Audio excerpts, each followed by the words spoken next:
Nagsampa na po ng impeachment complaint against Vice President Leni Robredo. I would allow, I would. Do you think, sir, may basehan po para ma-impeach nga po siya? What are your thoughts po? Look, you know, we just had an election. Guys, lay off. Let's stop it.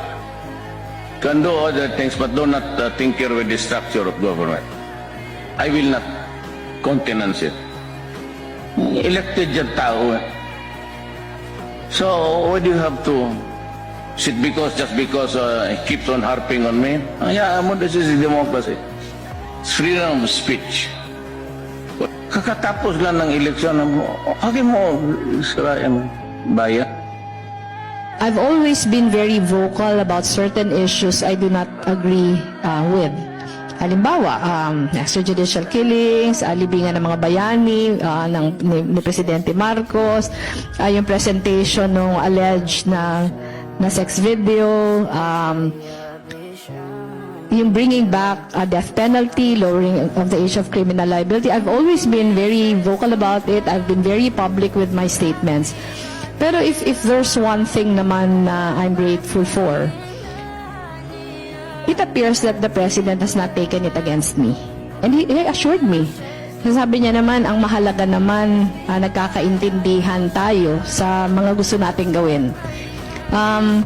Sa akin kasi, reassuring yun in the sense na imposible naman yatang we will agree on so many things. Lalo na siguro ako na meron talagang mga issues na I feel so strongly against. And so far, I think my opinions and my feelings on these issues have been respected. Nagsampa na po ng impeachment complaint against Vice President Leni Robredo. I would allow, I would. Do you think, sir, may basehan po para ma-impeach nga po siya? What are your thoughts po? Look, you know, we just had an election. Guys, lay off. Let's stop it. Can do other things, but do not tinker with the structure of government. I will not countenance it. Elected yung tao. So, why do you have to sit just because he keeps on harping on me? Yeah, this is democracy. It's freedom of speech.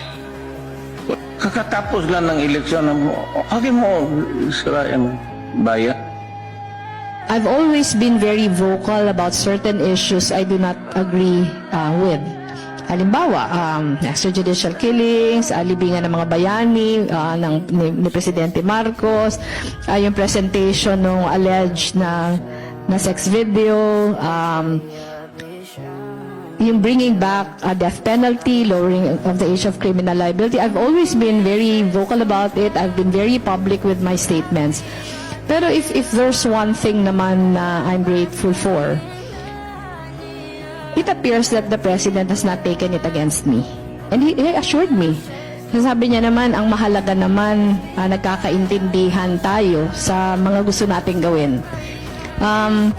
Sa akin kasi, reassuring yun in the sense na imposible naman yatang we will agree on so many things. Lalo na siguro ako na meron talagang mga issues na I feel so strongly against. And so far, I think my opinions and my feelings on these issues have been respected.